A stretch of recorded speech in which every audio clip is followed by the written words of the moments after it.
Firstly, don't worry everyone, mine's only 8 cards long, mate.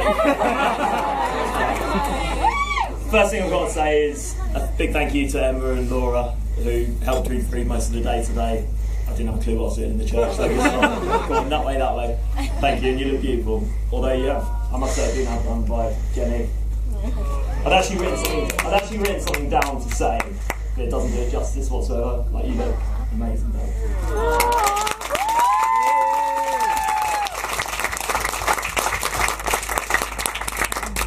Ladies and gentlemen, when Dave asked both Adrian and I to be his best men, I think he thought he was doing us both a favour. The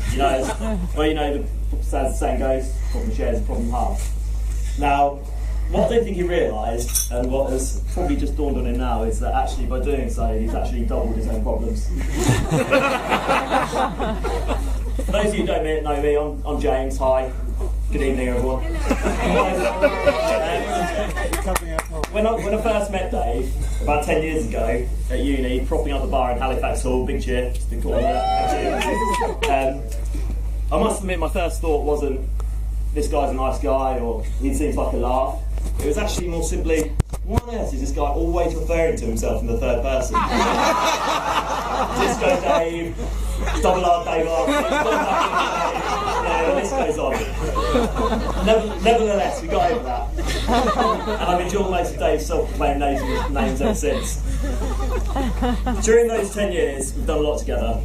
We've lived together, which, Jenny, word of warning, although I'm sure you're aware, Dave isn't very domesticated, although he does have an ingenious way of keeping all the pots and pans sparkling clean. We never use them. We played rugby together. For those of you who don't know, Dave is about as successful as a rugby player as he is as a cricketer, which is not very, so I'm told. This one's already come up tonight, but we did in fact share 12 whole weekend curries together in 10 days. By the looks of Dave's waistline, he's just about recovered, whereas I haven't. We set up our own business together, 7 Billion Ideas, which actually I thought he was going to mention a lot more than he did. Because he normally mentions it quite a lot, I'm sure he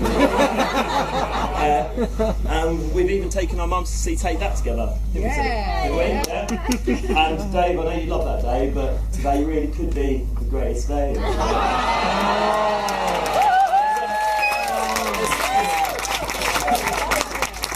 What's great about that as well is, I don't know whether people know, but actually in Jenny's wedding card today, that song was played on the way into the thing, so that worked quite well.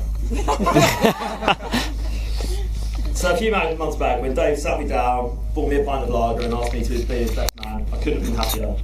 It's a lovely cold pint of Peroni.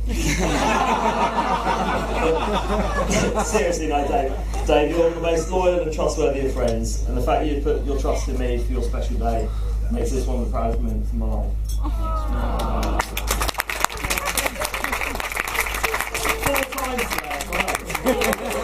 Right. Anyway, that's enough of the girly stuff, because I'm okay with it. So, David asked me to be his best man, and so my responsibilities turned to what I had to do. Arrange an awesome stag do.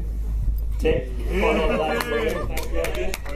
Make sure the groom gets to the church on time. Tick. Look after the rings, which, well, my father Harvey's not here. But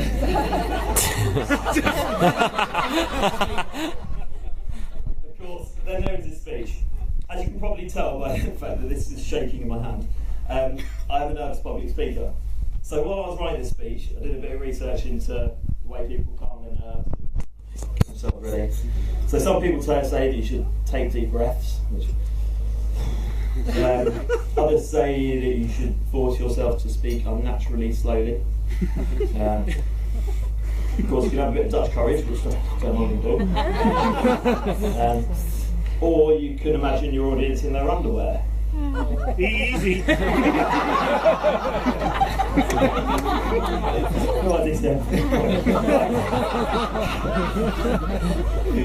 while I was doing that research, I actually reminded of a time about when Dave and I lived together in Sheffield. As the majority of us know, from various 7 Billion Ideas or IBM presentations or that really long green speech. No, really fun. Dave is a very confident public speaker, as you can tell. But that's not always actually been the case. One day at uni, Dave came sheepishly into my room and explained how nervous he was about an important upcoming presentation. Important not because it counted towards his overall grade, but also because there was a couple of attractive young ladies on his course. Sorry, it's not going anywhere. So to help ease his nerves, I donned the lady's outfit that I'd been wearing the night before. That was normal, it was uni, it was fun. And then Dave then proceeded to deliver his whole presentation on the rise and fall of the Roman Empire in front of what he described as an overweight, transgendered, 50-year-old geography teacher. So the next day, Dave came back with a big smile in his face, knowing he's practicing himself well, and he smashed his presentation. He got a 2 on his degree, which I'll probably take some of the credit for. But as for the girls, well, in those days, Dave wasn't much of a ladies' man, despite what he'd had him make him believe. In fact, that geography teacher was probably the nearest he got to finding a girl with a terrible chat. Thankfully, as you can see, his fortunes have drastically improved. He's one of the best public speakers I've seen, but more importantly, when it comes to the girls, his life has certainly changed. In Jenny, you've bagged yourself one of the best, mate. She is beautiful, witty, creative, and all-round incredible woman. You're lucky, man, mate.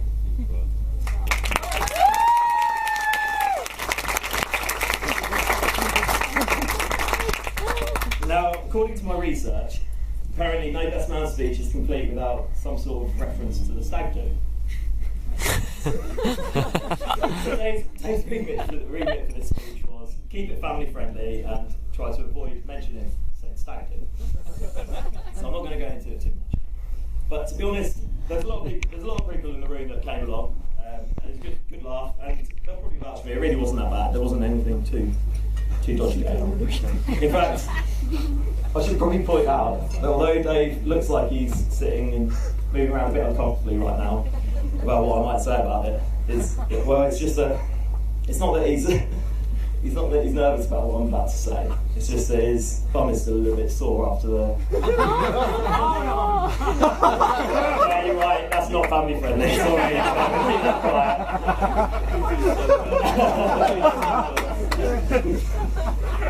Right, so I'm sure you're glad to hear that I'm almost finished. But just before I pass over to Adrian, we have a couple more quick thank yous to make. So, firstly, and it seems coincidental that this bit was left up to me, but I've got to thank the catering staff for their superb meal.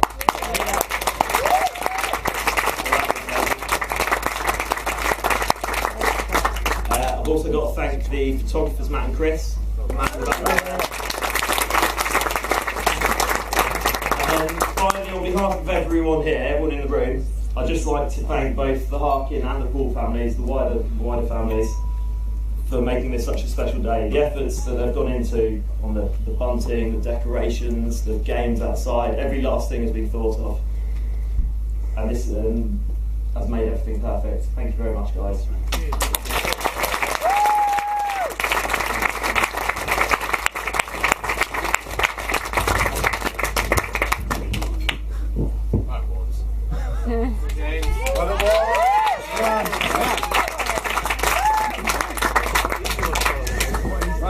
Everyone hear me? Is it working?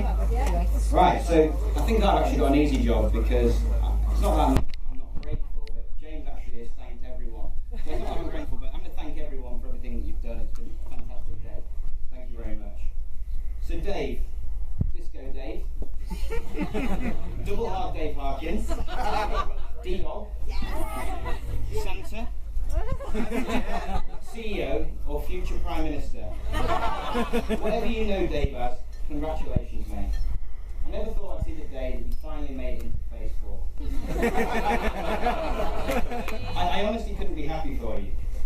I'm even happy that you've married Jenny, who you've been fortunate to know for the past 7 or 8 years. And to be honest, I and everyone else think that you're awesome. To be honest, it's a shame that we don't have a best woman speech, because I think there's a lot of material that could bring up on Jenny. But to be honest, we probably have a go at one outside after a few more glasses of wine. I know it's the start of my speech, but I think it's at this point I think we should thank you, Jenny, because you've saved many of Dave's friends from his most cringeworthy and tried and tested chat-up line. What's your favourite piece of furniture? If you could choose a chocolate bar, would it be a Twix or a Twelve? Whether you prefer an Indian or a Chinese takeaway. I've been witness to this many times and it's absolutely absolutely terrible. For those of you who don't know me, I'm Adrian. I first got to know Dave when he, before we'd even met, so graciously offered me a place to stay in his flat in Manchester. Rob Foster, who by the way is my favourite manager I've ever had in my life. No one can stop Rob, no one can stop. Rob gave me Dave's number, so I invited myself to stay for a week. For a number of reasons, I think it was probably the longest week of Dave's life. After that, we'd see each other in the office and pretend to each other that we knew what we were talking about when we were discussing IT. Just to be honest, I still don't know, and Dave was pretending back in the day. We'd go and get beaten at football on a Monday night by literally a group of retirees. Everyone was over 60, and we'd quite often lose. And then we'd have club lunches on a Friday. It wasn't long after that Dave and I fled the nest and we went on to Common from IBM to work at a business partner. It's at this time one of my favourite stories about Dave came about.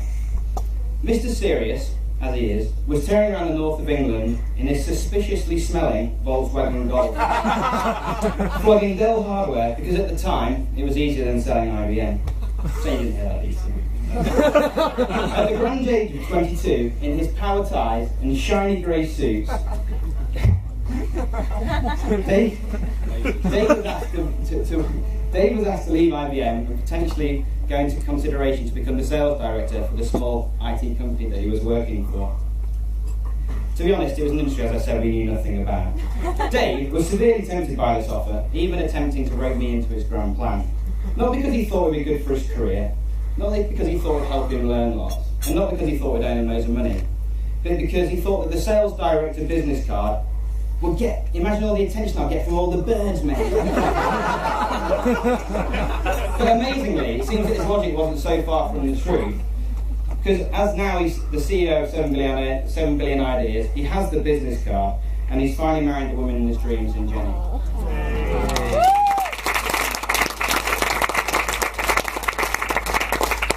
I've been lucky or unlucky enough to have lived and worked with Dave. Dave has a habit of leaving everything he owns all over the house.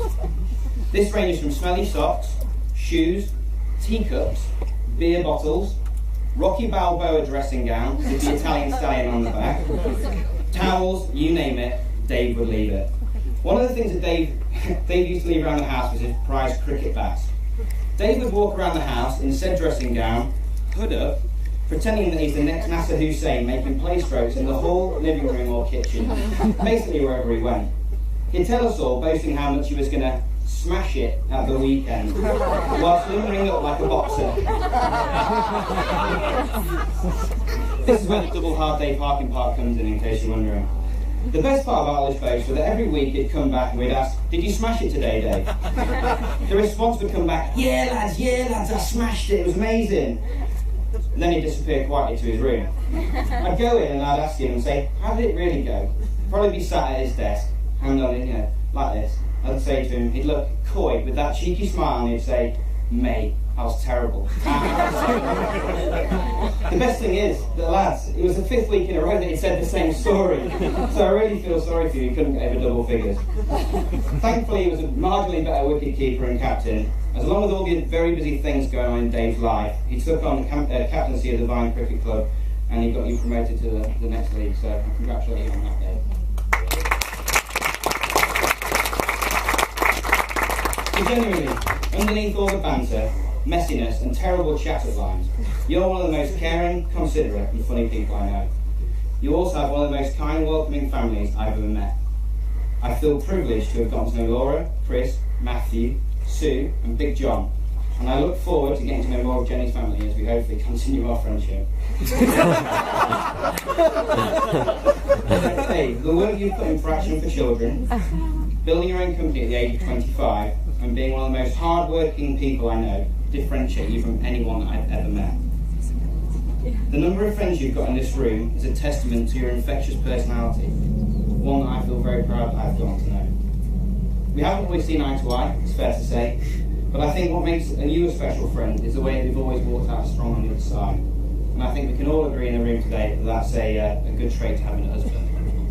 I love the way that you and Jenny are together, the way that you're always laughing and joking with one another and how you're 100% supportive of every aspect of each other's lives, I honestly couldn't be happier for you today, and I feel very proud to have been asked to stand here and say a few words about it.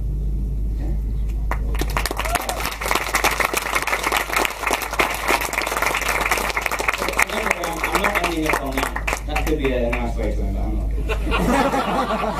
not. So, before I finish, I have one little story about Dave. I couldn't let you get away with it, and I'm sure that I actually was sworn to secrecy on this. But I figure that in front of 125 people, there's no better way to share the tale. This one relates to a little rugby trip that Dave made to Sheffield. Dave'd been very excited about his last night out, a reunion back in Sheffield. I think maybe Warner probably organised it. He'd been excited for a couple of weeks and was really looking forward to catching up with the lads from uni. Dave had driven over to Sheffield from his house in Middlewich and was staying at one of the lads' houses in town. At the end of the night, Dave had managed to find himself a black cab and told them to take him home. As you can imagine, the night had gone by with a few beers and probably a few more Jaeger bombs. So shortly after getting in the cab, Disco Dave had passed out. The next thing he knows, after sleeping like a baby, is, "We're here, mate." I can imagine him opening his bloodshot eyes, looking out the window, trying to figure out where he is. What Disco Dave hadn't realised is that he'd been driving for well over an hour. Instead of the 2 miles to his mate's house, he'd gone all the way across the Snake's Pass and was now looking at his front door 55 miles away in Middlewich. After the horror of the situation, the taxi driver asked for the £125 that he owed, and after a quick trip to the garage, as he's got no money left in his wallet, he goes to the front door. Reaching into his pocket, he looks down and realises, my keys are in my glove box in Sheffield. Sheepishly, Dave had to knock on neighbours at 2:30 a.m, sleep on the sofa, and then get a train back to Sheffield the next day to pick up his car. So Jenny, there's a message in here somewhere which is, you can be sure, however much of a situation Dave gets himself in, he'll always manage to find his way home to you.